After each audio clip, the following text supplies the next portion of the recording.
Hello, Acho. Let's read out the question first. Let R be an equivalent relation on a finite set A having n elements. So यहाँ पर बोल रहा है कि R ये equivalent relation show करता है एक फाइनाइट सेट A के लिए जिसमें n नंबर ऑफ एलिमेंट्स है. Then the minimum number of ordered pairs in R is. So उसमें कितने minimum number of order pair हो सकते हैं. सो वो हमें यहाँ पर फाइंड आउट करके बताना है. तो चलिए स्टार्ट करते हैं सोल्यूशन से. But before of its let's talk about the key concept which we are going to use here for this question. So यहाँ पर देखिए जैसे कि हमें क्या फाइंड करना है कि लेट्स सपोज कि ए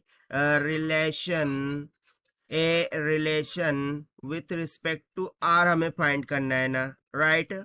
ऑन अ सेट ए, किसके लिए, सेट ए के लिए आर का रिलेशन फाइंड आउट करना है. So is set to be equivalent is said to be equivalent relation of A if A is, यदि A होगा. तो इसमें बेसिकली तीन प्रकार पड़ते हैं. एक तो हो जाएगा रिफ्लेक्सिव, ठीक है. एक क्या हो जाएगा रिफ्लेक्सिव. दूसरा हो जाएगा यहाँ पर सिमेट्रिक, ठीक है ना, यानी हमें सिमेट्रिक रिलेशन भी तो मिल सकता है. सो एक हो सकता है सिमेट्रिक सेट का रिलेशन एंड थर्ड हो सकता है ट्रांजिटिव टाइप का. थर्ड कौन सा हो सकता है ट्रांजिटिव टाइप का. सो वैसी कंसेप्ट का हमें यहाँ पर यूज करना है कि ए जो है, ठीक है ना, a relation of R on set ए.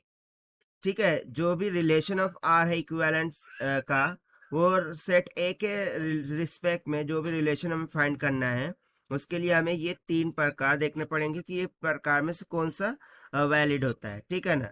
चलिए देखते हैं हम यहाँ से. सो सबसे पहले तो मैं एक एग्जांपल कंसिडर कर लेता हूँ कि जो सेट ए है, ठीक है ना, वो बेसिकली कुछ इस तरीके से है पी एंड क्यू, ठीक है. सो यदि मैं इसका आर सेट देखूं, ठीक है ना, इसका आर इक्विवेलेंट रिलेशन देखूं, सो वो क्या हो सकता है. तो देखिए जैसे ही हम एक कॉइन को उछालते हैं उसमें दो ही प्रकार होते हैं, एक तो हेड होगा या फिर टेल होगा. सो उसकी कितनी पॉसिबिलिटीज हो जाती हैं जब मैं दो सिक्के उछालूं तो, ठीक है, जब दो सिक्के उछालूं तो कितनी पॉसिबिलिटीज हो जाती है. एक तो हो जाता है पट पट, यानी कि P कॉमा P. सेकंड हो जाता है P कॉमा Q. थर्ड हो जाता है Q कॉमा P. और फोर्थ हो जाता है Q कॉमा Q. ठीक है ना, यही पॉसिबल्स आउटकम्स हो जाते हैं. सो यहाँ से यदि मैं नंबर ऑफ आउटकम्स लिखूं, ठीक है ना, n.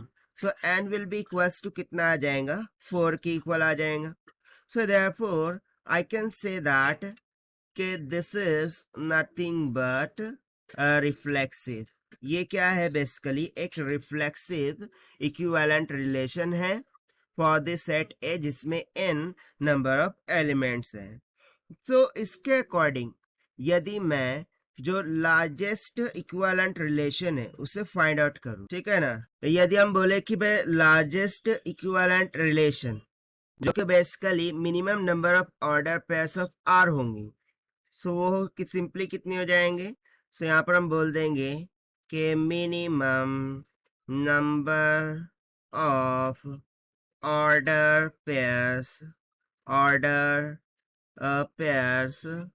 इन आर, वो कितने हो जाएंगे, that will be nothing but n का square. So this will be equals to, so कितने एलिमेंट्स थे p एंड q थे, सो कितना हो गया 2 का square. So that will come out to be 4. और देखिए यही हो जाएगा हमारा आंसर फॉर दिस क्वेश्चन, जो कि हमने सॉल्व किया है by using the concept of type of the relatives equivalent relation, that is reflexive, symmetric and transitive के कॉन्सेप्ट से. So this is the required solution. I hope you understood well. Best of luck. Thank you.